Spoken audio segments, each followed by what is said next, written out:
నరేంద్ర మోడీ గారు ఇవాళ రేపో మన గడ్డ మీద కాలు పెడుతుండు.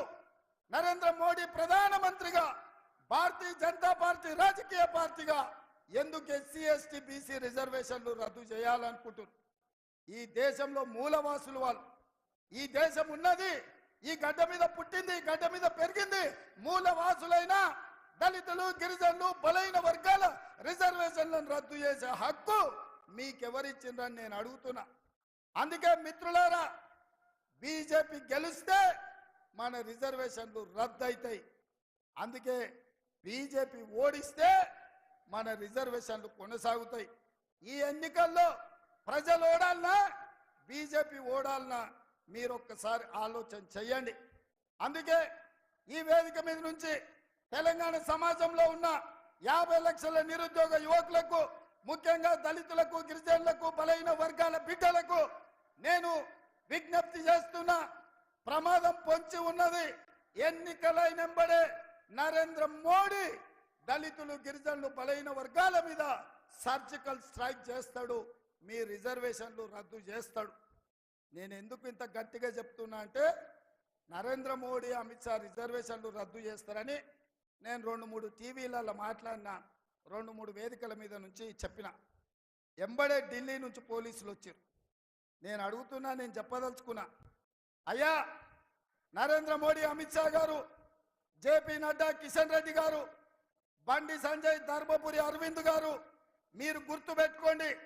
10 సంవత్సరాలు చంద్రశేఖర్ రావు ఇదే విధంగా ఏసీబీ అనో, పోలీసులనో, విజిలెన్స్ అనో, లేకపోతే ఇతర శాఖలను నన్ను వేధించిండు, నన్ను కేసులు పెట్టిండు, నన్ను అరెస్ట్ చేసిండు, నన్ను జైలుకు తోలిండు.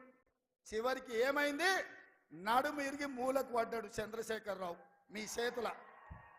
నిన్నగాక మొన్న చంద్రశేఖర్ రావులు ఈపులు చింతపండు చేసి ఇవాళ మూలకు కూసబెట్టిండ్రు తెలంగాణ ప్రజలు. ఇవాళ చంద్రశేఖర్ రావు కేటీఆర్ అంటున్నాడు కారు ఖరాబ్ అయింది, షెడ్డుకు పోయింది, మళ్ళీ వస్తుందని. నేను చెప్పదలుచుకున్నా, మీకందరికీ తెలుసు, కారు ఖరాబ్ అయి కార్ఖానకు పోయింది, ఇక అది బాగుపడదు, మళ్ళీ రాదు. జుమ్మెరాత్ బజార్లో తూకానికి తూకం వేసి అమ్మాల్సిందే. కారు గతి లేదు. ఇవాళ కారు లేదు కాబట్టే బస్ వేసుకొని బయలుదేరిండు. నేను చూస్తాం ఏం చేస్తాడో కేసీఆర్ అని. ఏమి లేదా, మీరు బస్సు యాత్ర ఒక్కసారి చూడుండ్రి.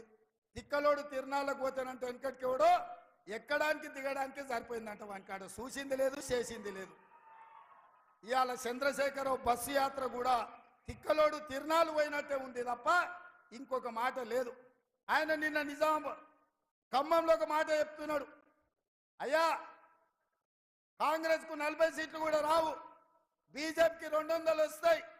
200 వచ్చినప్పుడు తెలంగాణలో ఆయన 12 సీట్లు ఇస్తే సంకీర్ణ ప్రభుత్వంలో చేరి నామ నాగేశ్వరరావుని మంత్రిని చేస్తాడంట. మరి నేను చెప్పింది ఏందా ఇన్ని రోజులు?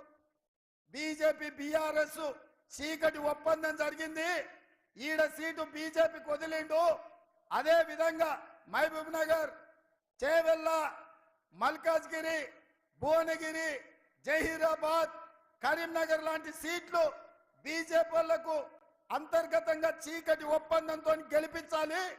ఇంకొన్ని సీట్లల్లా ఖమ్మము, నల్గొండ లాంటి సీట్లల్లా, మెదక్ లాంటి సీట్లల్లా బీజేపీ వాళ్ళు బీఆర్ఎస్ను గెలిపించాలి, కాంగ్రెస్ ఓడించాలి అని కుట్ర చేస్తున్నారు.